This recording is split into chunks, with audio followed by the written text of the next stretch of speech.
Poor versus poor. This is another set of words that is easily confused in English. Let's take a closer look. Pour is a verb and means to flow or to cause to flow, such as here. Could you pour some milk in my tea, please? Pour, on the other hand, can either be used as a verb when it means to study something closely, or as a noun when it refers to a tiny opening, such as in our skin. Jim was a good assistant who always wanted to pore through optional books and letters. This foam minimizes every pore in your skin to give you a younger look.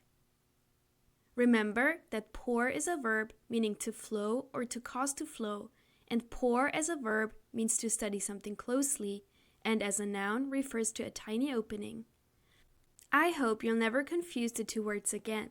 That's it for today. See you next time.